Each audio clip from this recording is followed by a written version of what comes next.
Aujourd'hui, je vais vous proposer une recette savoureuse, simple à faire et que vous pouvez personnaliser à volonté avec les fruits qui vous conviennent. Ça part de l'idée d'une tarte tatin, bien connue et peut-être que vous n'avez peut-être pas expérimenté sous cette forme. Alors, pour les budgets qui n'ont pas forcément beaucoup de monnaie dans le portefeuille vu la conjoncture actuelle, je vous propose de faire donc une pâte feuilletée, un peu de beurre, du sucre de canne et quelques pommes.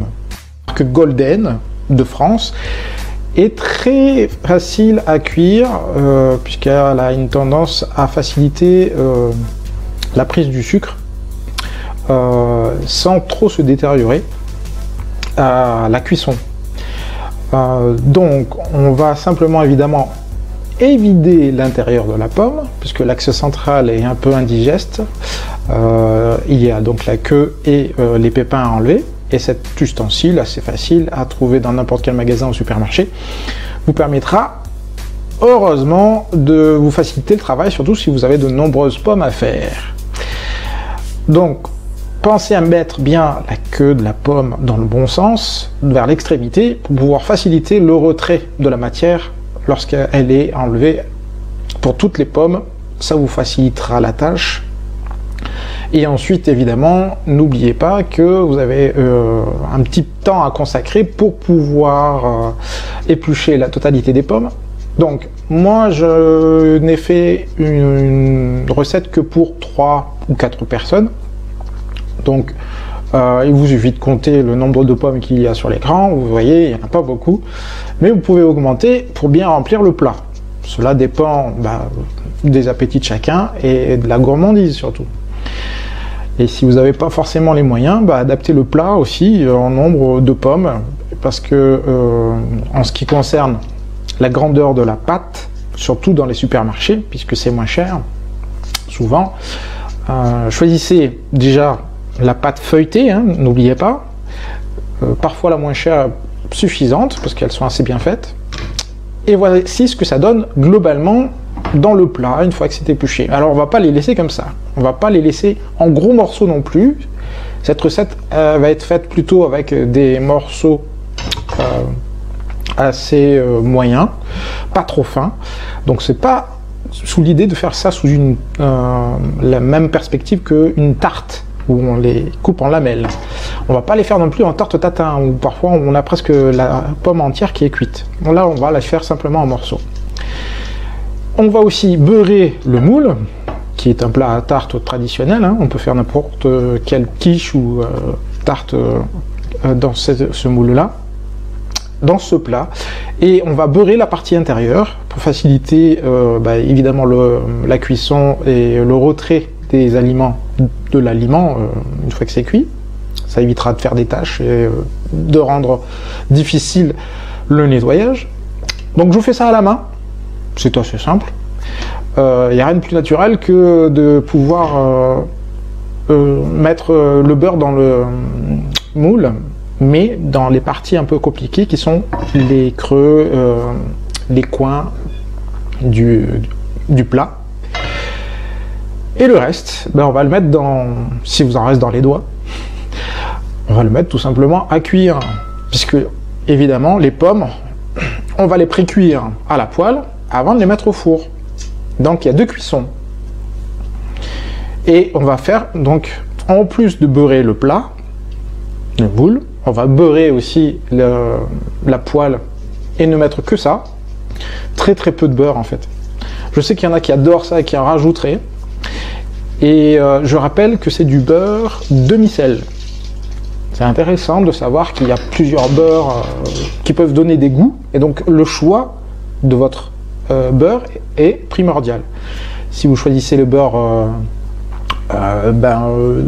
du haut de la France, qui est près de Rennes, ou du sud de la France, ou Corse, comme vous voulez, moi je choisis un beurre demi-sel. Pourquoi? Parce qu'il existe aussi des beurres doux, mais il y a déjà du sucre. Alors, si vous mettez du sucre, surtout du sucre de canne qui est assez sucré, et que vous rajoutez du beurre sucré, ça fait trop sucré. Donc on va essayer de trouver un équilibre Et l'équilibre se fait parce que justement le sel va donner une sorte de comment dire, d'opposé avec le sucre, et ça donne une saveur particulière à la golden une fois cuite. Donc une fois que vous avez épluché tout, que vous avez préparé les pommes et beurré le plat, on va donc mettre la poêle à chauffer avec le beurre, comme vous le voyez sur l'écran. C'est assez simple. Donc une fois que vous avez mis quelques lamelles de beurre, j'en ai pas mis beaucoup, vous avez remarqué. Maintenant que le beurre est légèrement fondu, je mets tout de suite les pommes, et je vous rappelle que là, la poêle, elle est déjà en train de chauffer, hein. Donc c'est parti. Mais j'en fais une première cuisson, et puis je sépare mes pommes en deux, parce que ma poêle n'est pas très grande. Donc si vous avez des poêles et des cuiseurs très grands, tant mieux pour vous. C'est qui n'est pas mon cas. Donc je laisse les pommes dans une poêle avec un peu d'espace, parce qu'il faut tourner les pommes, et je ne voudrais pas en mettre trop. Ça c'est important parce que ça pourrait être un inconvénient lors de la cuisson. Et voilà l'effet que ça donne. Déjà vous avez envie d'y goûter, j'en suis sûr. Donc c'est des pommes dorées tout simplement, hein, avec le sucre que j'ai apposé lors de la cuisson. Et vous avez vu aussi que je n'en ai pas mis beaucoup, c'est juste pour dorer légèrement la surface de la pomme. Voilà la première partie des pommes. Il y en a encore une deuxième partie. La vidéo va s'accélérer pour vous faciliter la vision. Donc on fait la même chose. On rajoute le sucre. On fait revenir les pommes de cette manière-là. Je sais, il existe plein de termes techniques pour expliquer plus de manière un peu plus sérieuse les choses, mais c'est pas mon but, c'est pour simplifier la vision et l'explication de tout en chacun. C'est pour les gens qui ne sont pas des cuisiniers 5 étoiles. Donc une fois que c'est prêt, on va faire tout simplement vous allez préparer votre four et le préchauffer pendant 10 minutes. Vous montez la température à 220 degrés. Je sais qu'il y a les thermostats, vous essayez de vous adapter en fonction de votre four. Et une fois que c'est préchauffé, j'insère tout de suite mes pommes et je ne mets rien d'autre. Je mets les pommes dans le plat et le plat dans le four pendant 20 minutes. Voilà la deuxième cuisson qui s'opère. Ce plat, je vais le récupérer après. Et je vais y rajouter quelque chose. C'est là le petit supplément qui peut vous permettre d'être personnalisé. Donc une fois que mes pommes sont cuites une deuxième fois ici, elles commencent à prendre vraiment une odeur particulière. Ça ressemble à des frites d'ailleurs, des pommes frites, c'est assez rigolo. Et ce qu'on va faire, c'est qu'on va étaler sur ces pommes un supplément qui peut être de la confiture ou de la compote. J'ai préparé moi au préalable une compote de banane qui se marie très bien généralement avec la pomme. Et cette compote de banane, vous l'appliquez tout simplement à la surface comme ça, sans rien de plus. J'en ai mis un pot de confiture normal. Vous pouvez en mettre plus si vous voulez, ça dépend de votre goût. Je ne vous donne pas des mesures exactes parce qu'en fait, même si je m'amuse à mettre correctement les mesures, vous ferez à votre tête et vous avez le choix. De toute façon, c'est à votre liberté de faire des recettes comme vous avez envie. Donc, ça me regarde peu de savoir les mesures exactes que vous allez mettre. Faites comme il vous semble bon, parce que moi, je l'ai fait pour moi. Donc, si ça vous semble pas bon, vous corrigez. Et vous voyez que maintenant, une fois que la compote a été mise par-dessus, j'applique tout simplement la pâte feuilletée. Très simplement, je la pose. Sans rien de plus.